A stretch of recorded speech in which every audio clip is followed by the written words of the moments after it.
வணக்கம். துலாராசிக்கு சனி பயிற்சி பலன் எப்படி இருக்கும் என்பதை பற்றி பார்ப்போம்.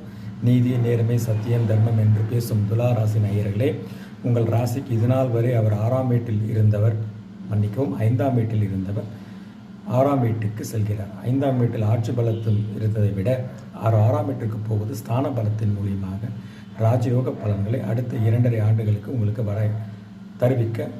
கொடுக்க இருக்கிறார். ஆகவே உங்கள் காட்டில் மழை எனலாம். ஏனென்றால் இந்த மே மாத இறுதியில் குரு பகவான் அஷ்டமத்து குருவாக இருந்தவர் 9ஆம் இடமான பாக்கியத்திற்கு சென்று உங்கள் ராசியை 1 ஆண்டு காலம் பார்க்க போகிறார். ஆகவே குருவருளும் திருவருளும் கைகூடும். 6ஆம் வீட்டு சனி நோய் நொடி, எதிரி, வம்பு, வழக்கு, கோர்ட்டு கேசு, எதிரிகள், பில்லி, சூனியத்தை அழிப்பார். ஆகவே இருபெரும் கிரகங்கள் உங்களுக்கு மிகச் சாதகமாக இருக்கின்றது. இருந்தாலும் 6ஆம் வீட்டில் சனி இருப்பதால் ஒன்றை புரிந்து கொள்ள வேண்டும். நோய் நொடியை அழிப்பார், எதிரிகளை அழிப்பார் என்றால் உருவாகும், அதை நீங்கள் அழிப்பீர்கள். அதே போல் இந்த மாதம் 29ஆம் தேதி 6 கிரகங்கள் 6ஆம் வீட்டில் மறைவதால் அதிகமாக நோய்கள் வர அடுத்த 1 மாதத்திற்கு கடன், நோய், எதிரிகள் தொல்லை ஏற்பட நியாயம் உண்டு. ஆகவே தெய்வ பலத்தை அதிகமாக பெருக்கிக் கொள்ள வேண்டும். ராகு கேதுக்கள் இந்த வருடம் பயிற்சியாக இருக்கின்றார்கள். அவர்களும் பார்த்தீர்கள் என்றால் உங்கள் ராசிக்கு 5ஆம் வீட்டில் ராகு வர இருக்கிறார். எண்ணம், திட்டம், செயல், பூர்வ புண்ணியம், புத்திர பாக்கியம். புத்தி அதிகமாக வேலை செய்யாது.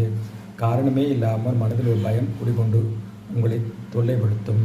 சிலருக்கு பிள்ளைகளின் நடவடிக்கைகள் மனதிற்கு கவலையை ஏற்படுத்தும்.